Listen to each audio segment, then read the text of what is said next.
Hi guys, this is the third video of GOC. First and second video में हम discuss कर चुके हैं कि इफ़ेक्ट ऑफ हाइब्रिडाइजेशन क्या होता है रेजोनेंस के ऊपर, एंड हमने डिस्कस किया था negative charge and pi bond का रेजोनेंस कि ऐसे होगा, ऐसे यहाँ पर एक पाई बॉन्ड है और इस पर एक नेगेटिव चार्ज है, तो हमने इसका रेजोनेंस डिस्कस कर लिया। In this video we'll talk about कि अगर हमारा एक मॉलिक्यूल है जिसके ऊपर लोन पेयर हैं और उसके साथ में जो एटम अटैच्ड है उसके पास वेकेंट ऑर्बिटल्स हैं, सही है। अब वेकेंट पहले देखेंगे कि लोन पेयर वाला क्या हो सकता है। जैसे हमारे को पता है कि नाइट्रोजन की फैमिली के पास, ऑक्सीजन फैमिली के पास एंड हैलोजन्स फैमिली के पास लोन पेयर्स होते हैं। इसके ऊपर 2 लोन पेयर्स होते हैं, नाइट्रोजन पर 1 और हैलोजन्स पर 3, ठीक है। तो हमारे पास यहाँ पे कोई भी ऐसा ग्रुप हो, नाइट्रोजन हो, ऑक्सीजन हो, फ्लोरीन हो, क्लोरीन हो, और उसके बगल में एक एटम हो जिसके पास वेकेंट ऑर्बिटल्स हो। और वेकेंट ऑर्बिटल्स 2 तरीके के हो सकते हैं। पहला कि कार्बोकेटायन हो, क्योंकि कार्बोकेटायन जो है उसके पास 6 इलेक्ट्रॉन्स होते हैं, ऐसे 3 बॉन्ड बने होते हैं, यहाँ पॉजिटिव चार्ज होता है, तो एक ऑर्बिटल जो होता है इसका वेकेंट होता है। अगर ऐसे बनाएं 1 2 3, यहाँ पे बॉन्ड बना हुआ है, यहाँ बॉन्ड बना हुआ है, यहाँ बॉन्ड बना हुआ है, एक ऑर्बिटल खाली होता है। या फिर हमारे पास बोरोन फैमिली का हो सकता है, ऐसे बोरोन ही हो, ठीक है। इसके अंदर भी एक वेकेंट ऑर्बिटल होता है, क्योंकि बोरोन की कॉन्फ़िगरेशन होती है 1s2 2s2 2p1। तो ये हमारा वैलेंस शेल है, तो 2s2 एंड 2p1 अगर ड्रॉ करें, ये होगा 2s2 2p1, यहाँ पे 2 और यहाँ पर 1, ठीक है। अगर एक साइड भी करता है तो ऐसा बनेगा, यहाँ पे एक बॉन्ड बन जाएगा, यहाँ बॉन्ड बन जाएगा, यहाँ बॉन्ड बन जाएगा। सपोज हमारे पास BH3 भी है, इसके पास जैसे बोरोन ने यहाँ पे 3 हाइड्रोजन के बॉन्ड्स बना लिए, अभी भी एक वेकेंट ऑर्बिटल पड़ा है, ठीक है। तो बोरॉन फैमिली वाले हमारे वेकेंट ऑर्बिटल्स वाले होते हैं, कार्बोकेटायन वाले सिर्फ 2 कैटेगरीज आती हैं। अब जैसे कुछ एग्जांपल्स डिस्कस कर लेते हैं। जैसे एक क्वेश्चन है CH3 CH2 पॉजिटिव, ठीक है। हमें कंपेयर करनी है इनकी स्टेबिलिटी। दूसरी जगह है NH2 CH2 पॉजिटिव। बताओ फर्स्ट इज मोर स्टेबल और सेकंड, ठीक है। कैसे बताएंगे? हम देख सकते हैं कि जो सेकंड मॉलिक्यूल है ये वाला, इसके अंदर रेजोनेंस हो रही है, क्योंकि यहाँ पे इसके पास लोन पेयर्स हैं और इसके पास वेकेंट ऑर्बिटल है, तो ये इसके वेकेंट ऑर्बिटल में इलेक्ट्रॉन्स दे सकते हैं। मतलब ऐसा सिनेरियो बन रहा है, हाइड्रोजन हाइड्रोजन, यहाँ पे लोन पेयर है, एक बॉन्ड C H H और ये वेकेंट ऑर्बिटल खाली पड़ा है, तो इसके वेकेंट ऑर्बिटल में इलेक्ट्रॉन्स दे सकते हैं। तो रेजोनेंस हो रही है। जब रेजोनेंस हो रही है तो क्या स्ट्रक्चर बन रहा है? NH2 डबल बॉन्ड CH2 और यहाँ पे पॉजिटिव। देखो फ़ायदा क्या हो रहा है, अभी नाइट्रोजन के पास 8 इलेक्ट्रॉन्स थे, क्योंकि 2 हाइड्रोजन के साथ बॉन्ड, एक ये बॉन्ड और 2 इलेक्ट्रॉन्स यहाँ के, टोटल 8 इलेक्ट्रॉन्स। और कार्बन के पास कितने थे? 2 इस बॉन्ड में, एंड यहाँ पे एक हाइड्रोजन था, यहाँ एक हाइड्रोजन था, तो 3 4 5 6 इलेक्ट्रॉन्स थे, ठीक है। ये इलेक्ट्रॉन डेफिशिएंट था। जब इसने रेजोनेंस करी तो अब नाइट्रोजन के पास कितने इलेक्ट्रॉन्स हैं? देखो इसको थोड़ा बड़ा करके ऐसे बनाएं, तो 1 2 3 4 बॉन्ड्स हैं नाइट्रोजन के पास, तो इसके पास 8 इलेक्ट्रॉन्स हैं। और कार्बन के पास कितने हैं? कार्बन के पास भी 8 बॉन्ड्स हैं, तो कार्बन के पास भी 8 इलेक्ट्रॉन्स हैं। मतलब दोनों के ही ऑक्टेट कंप्लीट हो गया। तो इसलिए भी रेजोनेंस इसको बहुत फेवर कर रही है इस प्रोसेस को, क्योंकि वो इसके ऑक्टेट को कंप्लीट करा रही है। तो हम देख सकते हैं कि second molecule is more stable. First molecule में कोई रेजोनेंस पॉसिबल नहीं है, क्योंकि यहाँ पे कोई भी लोन पेयर नहीं है, ठीक है। जैसे और एग्जाम्पल्स अगर देखें, एक एग्जाम्पल देखते हैं। इस क्वेश्चन में बताना है, मैं 3 मॉलिक्यूल्स दे रही हूँ, तो आपको कंपेयर करना है इनकी स्टेबिलिटी। यहाँ पे एक कार्बोकेटायन है, यहाँ पे पाई बॉन्ड, सेकेंड मॉलिक्यूल है, यहाँ पे OMe है, ये वाला पाई बॉन्ड यहाँ से हटा देते हैं ऐसे, और थर्ड मॉलिक्यूल है, या फिर आप 2 ही मॉलिक्यूल्स कभी जैसे कंपेयर करते हैं हम, ठीक है। इन 2 को अगर कंपेयर करना है तो हम देख सकते हैं कि फर्स्ट मॉलिक्यूल के अंदर क्या बताओ रेजोनेंस हो रही है, खुद चेक करो। ये देखो सिर्फ ये पाई बॉन्ड इसके कॉन्जुगेशन में है, तो यहाँ पे रेजोनेंस ऐसे हो रही है। लेकिन इस मॉलिक्यूल में अगर हम देखें, जब ये पाई बॉन्ड इधर जाएगा, ठीक है, तो क्या स्ट्रक्चर बन सकता है? ये लोन पेयर भी इधर आ सकते हैं। मतलब इन शॉर्ट क्या हो रहा होगा कि यहाँ पे डबल बॉन्ड आ रहा होगा, ठीक है। इधर वाला बॉन्ड शिफ्ट हो गया तो इधर पहुँच गया, और सही है, ये बनेगा। तो यहाँ पर इस मॉलिक्यूल के अंदर जो है, सेकेंड मॉलिक्यूल के अंदर हमारी एक्सटेंडेड कॉन्जुगेशन हो रही है। हमेशा एक्सटेंडेड कॉन्जुगेशन ज़्यादा फेवरेबल होगी as compared to first molecule जिसके अंदर सिर्फ एक ही पाई बॉन्ड मूव कर रहा है। ठीक है, दूसरा मतलब इसके अंदर हम ये भी बोल सकते हैं कि जो ऑक्सीजन के लोन पेयर्स हैं वो इन्वॉल्व हो रहे हैं। ठीक है, जब लोन पेयर्स इन्वॉल्व हो जाते हैं ना, तो बेसिकली क्या होता है कि इसको मीजोमेरिक इफेक्ट बोलते हैं। वैसे तो अभी मीजोमेरिक मैं आगे वाली वीडियोस में पूरा डिस्कस करूंगी, पर मीजोमेरिक हमेशा ज़्यादा स्टेबल करता है किसी मॉलिक्यूल को as compared to resonance. Mesomeric जब होगा जब लोन पेयर्स इन्वॉल्व हो रहे होंगे। और वैसे भी हम इसलिए कह रहे हैं कि लोन पेयर की वजह से ज़्यादा स्टेबल हो रहे हैं। अगर हम फर्स्ट मॉलिक्यूल का रेजोनेटिंग स्ट्रक्चर बनाते हैं तो क्या बनेगा, यहाँ OMe आएगा, यहाँ डबल बॉन्ड, यहाँ आएगा पॉजिटिव। अगर हम ऑक्टेट मतलब इलेक्ट्रॉन्स काउंट करें, इस वाले कार्बन के पास कितने इलेक्ट्रॉन्स हैं, 6 इलेक्ट्रॉन्स हैं। ठीक है, हम देख सकते हैं कि यहाँ पे एक हाइड्रोजन भी है और 2 मतलब टोटल 3 सिग्मा बॉन्ड्स, तो 6 इलेक्ट्रॉन है और बाकी सबका तो ऑक्टेट कंप्लीट है पूरे मॉलिक्यूल में। लेकिन अगर हम इस वाले मॉलिक्यूल के अंदर देखें जो रेजोनेटिंग फॉर्म बनी है, इसके पास 6 इलेक्ट्रॉन मतलब पूरे 8 इलेक्ट्रॉन्स हैं, 2 हाइड्रोजन है, यहाँ पे भी पूरे 2 एक हाइड्रोजन है, यहाँ एक हाइड्रोजन है, यहाँ एक हाइड्रोजन है। इसका बॉन्ड 8 इलेक्ट्रॉन पूरे हैं, इसके भी 8 इलेक्ट्रॉन पूरे हैं, इसके भी 8 इलेक्ट्रॉन्स पूरे हैं, 4 बॉन्ड्स हैं। और ऑक्सीजन के पास भी क्या 8 इलेक्ट्रॉन्स हैं, 3 तो बॉन्ड्स हैं, तो 6 इलेक्ट्रॉन्स तो बॉन्ड के हो गए और एक लोन पेयर भी पड़ा है। एक तो उसने दे दिया बॉन्ड बनाने के लिए और एक तो पड़ा हुआ है ना, तो 2 इलेक्ट्रॉन्स लोन पेयर के हो गए, तो टोटल अभी भी 8 इलेक्ट्रॉन है। इसलिए भी हम बोलते हैं कि जब भी लोन पेयर इन्वॉल्व हो रहा होता है ना रेजोनेंस, उसको मीजोमेरिक इफेक्ट बोलते हैं। और वो ज़्यादा स्टेबल इसलिए होता है क्योंकि पूरे मॉलिक्यूल को ऑक्टेट कंप्लीट होता है। ठीक है, तो कंक्लूजन ये निकला कि second molecule is more stable then the first molecule. अब जैसे कार्बोकेटाइन की हमने रेजोनेंस देख ली और मैंने क्या बोला था कि वेकेंट ऑर्बिटल कहाँ पे हो सकते हैं, बोरॉन के अंदर भी हो सकते हैं। तो अब बोरॉन की भी देख लेते हैं। जैसे अगर ऐसा है NH2 साइड में लगा हुआ है बोरॉन, अब वैसे तो देख के लगेगा कि कोई चार्ज नहीं है कहीं पर भी, पर हमें पता है कि बोरॉन का ऑक्टेट कंप्लीट नहीं है। बोरॉन जो है 6 इलेक्ट्रॉन की स्पीशीज है। ठीक है, जब 6 इलेक्ट्रॉन है तो उसका ऑक्टेट कंप्लीट नहीं है, तो वो क्या चाहेगा, रेजोनेंस करना।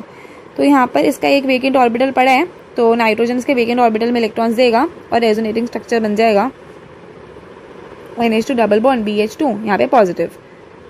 अब इस क्वेश्चन में पूछ सकता है कि हाइब्रिडाइजेशन ऑफ बोरॉन बताओ, क्या हाइब्रिडाइजेशन होगी। इससे देखेंगे इस वाले मॉलिक्यूल से 3 सिग्मा बॉन्ड्स हैं, पाई बॉन्ड तो इन्वॉल्व ही नहीं करते हाइब्रिडाइजेशन में, तो sp2। नाइट्रोजन की भी देखें तो 3 सिग्मा बॉन्ड्स हैं, sp2। लोन पेयर इन्वॉल्व नहीं करेंगे क्योंकि वो रेजोनेंस कर रहा है। और पूछ सकते हैं कि इस वाला जो हमारा मॉलिक्यूल था इसमें नंबर ऑफ पाई इलेक्ट्रॉन्स कितने हैं, नंबर ऑफ पाई इलेक्ट्रॉन्स कितने हैं। इस वाले में से अगर आप देखो आपको लग रहा है कि 0 पाई इलेक्ट्रॉन्स है, बट हम क्या देखेंगे रेजोनेटिंग फॉर्म में चेक कर लेंगे, क्योंकि रेजोनेंस में जा रहा था लोन पेयर, तो इसमें 2 पाई इलेक्ट्रॉन्स हैं। अच्छा, जैसे नेक्स्ट क्वेश्चन देखते हैं। जैसे ये आप खुद भी कर सकते हो, बहुत ही आसान है, जैसा अभी मैंने कराया बिल्कुल वैसा। ऐसा है और सेकेंड मॉलिक्यूल यहाँ पे B है, H है, यहाँ पे N है, H है। कौन ज़्यादा स्टेबल है, यहाँ पे रेजोनेंस है, रेड पेन से दिखा देती हूँ। यहाँ पे सॉरी बोरॉन के ऊपर लोन पेयर नहीं होते हैं, ये यहाँ पे है BH, यहाँ पे है NH, N के पास है लोन पेयर। अब रेजोनेंस कैसे होगी, नाइट्रोजन अपने लोन पेयर बोरॉन को देगा, लेकिन यहाँ पे कोई रेजोनेंस नहीं है, ये ऐसे थोड़ा देगा अपने लोन पेयर, ये नहीं हो सकता। ठीक है, तो यहाँ पे रेजोनेंस है, तो दिस इज मोर स्टेबल। और अगर स्टेबल छोड़ो, अगर हमें इससे पूछ लेते हैं नंबर ऑफ पाई इलेक्ट्रॉन्स कितने हैं, तो यहाँ पे है 2 पाई इलेक्ट्रॉन्स, और लेकिन इस मॉलिक्यूल के अंदर है 0 पाई इलेक्ट्रॉन्स। अब जैसे आगे देखते हैं एक अच्छा इंटरेस्टिंग एग्जाम्पल। जैसे ऐसा है boron nitrogen boron nitrogen nitrogen boron. ठीक है, ऑल्टरनेटिव लगे हुए हैं। यहाँ पे H 1 2 3 सब जगह H है, बॉन्ड्स पूरे हो गए। अब बताओ, आपसे पूछ ले इस मॉलिक्यूल में कितने हैं नंबर ऑफ पाई इलेक्ट्रॉन्स। तो अगर किसी को नहीं पता होगा रेजोनेंस वगैरह के बारे में, तो उसको देख के लगेगा कि 0 पाई इलेक्ट्रॉन्स हैं, बट ऐसा नहीं है। नाइट्रोजन पर लोन पेयर होंगे, उसके बगल में ही एक वेकेंट ऑर्बिटल वाला लगा हुआ है, तो हर कोई नाइट्रोजन ऐसे रेजोनेंस करेगा, तो ये स्ट्रक्चर बन जाएगा। H H, N H double bond B H, B H double bond N H, ऐसा। ठीक है, कितने पाई इलेक्ट्रॉन्स हो गए? 6 पाई इलेक्ट्रॉन्स। तो आगे देखते हैं, नेक्स्ट टाइप ऑफ रेजोनेंस देखते हैं। अब ये खत्म हो गया। 4 टाइप ऑफ रेजोनेंस हो सकती है कि पॉजिटिव चार्ज और पाई बॉन्ड की रेजोनेंस हो रही हो। वैसे तो हमें देख ही चुके हैं वेकेंट ऑर्बिटल के अंदर ही, पर फिर भी जैसे उसमें हमने, हाँ सॉरी वो नहीं देखा, हमने वो पॉजिटिव चार्ज और लोन पेयर की रेजोनेंस देखी थी। पर अगर पॉजिटिव चार्ज और पाई बॉन्ड की देखनी है तो ऐसा हो सकता है। देखो जैसे यहाँ पे पॉजिटिव है, तो वैसे तो सारे केसेस ही एकदम सेम है, पर फिर भी पूरा कवर करने के लिए हम सारा पढ़ेंगे। ये इधर जाएगा, इधर आएगा पॉजिटिव। अगर इसके ऑर्बिटल्स ड्रॉ करें तो कैसा हो रहा होगा? यहाँ पे ऐसे पाई बॉन्ड बना हुआ है, यहाँ पे वेकेंट ऑर्बिटल है, ये इसमें इलेक्ट्रॉन्स दे रहा होगा। ठीक है, अब कोई क्वेश्चन अगर देखते हैं, अच्छा ये वाला क्वेश्चन देखो, ये थोड़ा अच्छा क्वेश्चन है। यहाँ पे पॉजिटिव चार्ज और यहाँ पे लगा हुआ है OMe ग्रुप। ठीक है, दूसरा मॉलिक्यूल है जिसके अंदर सेम यहाँ पे पॉजिटिव चार्ज है और यहाँ पे लगा हुआ है डबल बॉन्ड। अब बताओ इन दोनों में से ज़्यादा स्टेबल कौन सा होगा? अभी मैंने बोला कि जो लोन पेयर जब इन्वॉल्व हो रहे होते हैं तो मीजोमेरिक हो रहे होते हैं, तो वो ज़्यादा स्टेबल होता है एज कम्पेयर टू जब पाई बॉन्ड से कॉन्जुगेशन हो रही हो। कॉन्जुगेशन दोनों में है, दोनों में ही इक्वल ही हमारा रेजोनेटिंग स्ट्रक्चर्स हैं, बट ये ज़्यादा स्टेबल हो जाएगा। एक तो कि यहाँ पे जब रेजोनेटिंग स्ट्रक्चर बनेगा उसका ऑक्टेट भी पूरा होता है, ये मैंने अभी आपको करके दिखाया। और मीजोमेरिक हो रही है, इसकी वजह से ज़्यादा स्टेबल है। यहाँ पे सिर्फ और सिर्फ रेजोनेंस हो रही है दूसरे मॉलिक्यूल में, ये ज़्यादा स्टेबल हो जाएगा। एक्सटेंडेड कॉन्जुगेशन वाला भी एग्जाम्पल ले लिया, वो भी इंपॉर्टेंट होता है। अब जैसे एक क्वेश्चन है, ये CSIR नेट में आया हुआ है। ठीक है, ऐसा नहीं है JEE में नहीं आ सकता, बहुत ही सिंपल क्वेश्चन है, तो कहीं पर भी पूछा जा सकता है, तो ध्यान दो। जैसे 3 मॉलिक्यूल्स हैं, NH2 पॉजिटिव पॉजिटिव, इनकी ना स्टेबिलिटी कंपेयर कराई हुई थी। और बहुत आसान क्वेश्चन है, ये आप भी कर सकते हो, अगर आप 11th-12th में हो जब भी कर सकते हो। देखो क्या यहाँ नाइट्रोजन के लोन पेयर्स जो हैं वो रेजोनेंस में जा सकते हैं? इस नाइट्रोजन के नहीं जा सकते, सिर्फ पाई बॉन्ड जाएगा। सेकंड मॉलिक्यूल में कोई भी रेजोनेंस नहीं है, यहाँ पे रेजोनेंस है। और थर्ड मॉलिक्यूल के अंदर एक्सटेंडेड रेजोनेंस है, ऐसे एक्सटेंडेड, इसको मैं एक्सटेंडेड रेजोनेंस है और मीजोमेरिक भी है। ठीक है, क्योंकि लोन पेयर इन्वॉल्व हो रहे हैं।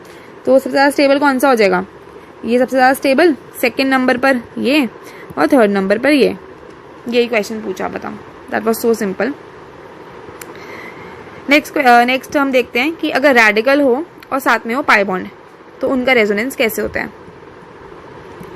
देखो जैसे ऐसा बना हुआ है, ठीक है, यहाँ पे रेडिकल है, इनके अंदर भी रेजोनेंस पॉसिबल है। अगर इसके हम ढंग से इसको ड्रॉ करें तो ऐसा बनेगा। यहाँ पे एक पाई बॉन्ड है और यहाँ पे एक सिंगल ही ऐसा पड़ा हुआ है इलेक्ट्रॉन, क्योंकि रेडिकल है। ठीक है, तो क्या हो सकता है कि ये वाला जो पाई बॉन्ड है ना, ये ब्रेक करे, एक इलेक्ट्रॉन इधर एक इलेक्ट्रॉन इधर, होमोलिटिक क्लीवेज इसको बोलते हैं, कि दोनों जगह इक्वल इक्वल इलेक्ट्रॉन्स जा रहे हैं। तो क्या होगा कि जब इस वाले एटम पर एक इलेक्ट्रॉन आ जाएगा और इस वाले एटम पर भी एक इलेक्ट्रॉन आ जाएगा, ये दोनों आपस में मिलकर बॉन्ड बना लेंगे। ठीक है, एक एक ऐसा था, ये आपस में बॉन्ड बना लेंगे, एक पाई बॉन्ड बन जाएगा इन शॉर्ट। और अब यहाँ पे एक सिंगल इलेक्ट्रॉन रह जाएगा, मतलब इसकी रेजोनेटिंग स्ट्रक्चर ये हो जाएगी, ऐसा। बिल्कुल ही सेम चल रहा है, ऐसा कुछ मुश्किल नहीं आया अभी तक मेरे हिसाब से। अच्छा, अब देखते हैं 6 लास्ट टाइप ऑफ हम रेजोनेंस देख रहे हैं। पाई बॉन्ड और पाई बॉन्ड की भी हो सकती है, इसको बताने की जरूरत नहीं है, आप खुद भी देख सकते हो कि जैसे एक मॉलिक्यूल अगर हमारा ऐसा है तो इसके अगर पाई बॉन्ड्स बनाएं, ऑर्बिटल्स बनाएं, तो ऐसे यहाँ पे इलेक्ट्रॉन्स हैं, यहाँ पे इलेक्ट्रॉन्स हैं, ये इधर शिफ्ट कर सकते हैं। इसका रेजोनेटिंग स्ट्रक्चर ये बन सकता है, इधर से इलेक्ट्रॉन चले इधर पहुँच गए। ठीक है, और ऐसे ही ऐसा भी दिखा सकते हैं कि C ट्रिपल बॉन्ड C, यहाँ पे C रेडिकल है। ठीक है, यहाँ पे आप हाइड्रोजन अपने पूरे कर लेना, ऐसे ऐसा है। ठीक है, तो ऐसा भी हो सकता है कि एक पाई बॉन्ड टूटे, होमोलिटिक क्लीवेज करे, यहाँ पर अब 2 ही पाई बॉन्ड रह गए और यहाँ पर भी एक तो सिग्मा बॉन्ड था ही और ऊपर से एक पाई बॉन्ड और बन गया। और एक यहाँ पे रेडिकल आ गया। ठीक है, तो अब मैं अपनी वीडियो को यहीं पर स्टॉप करती हूँ। बहुत ही थोड़ा सा पार्ट रह गया है अब रेजोनेंस का। एक तो हम देखेंगे कि अगर आपको क्वेश्चन में आ जाए कि आइडेंटिफिकेशन ऑफ रेजोनेटिंग स्ट्रक्चर्स, कि आपको बहुत सारे स्ट्रक्चर दे दिए, आपको बताना है कि कौन सा रेजोनेटिंग स्ट्रक्चर है और कौन सा नहीं है। और दूसरा देखेंगे कि कौन सा रेजोनेटिंग स्ट्रक्चर ज़्यादा स्टेबल है। बस यही 2 टॉपिक्स पढ़ने हैं, तो नेक्स्ट वीडियो तक हमारा रेजोनेंस खत्म हो जाएगा। Okay, thank you for watching.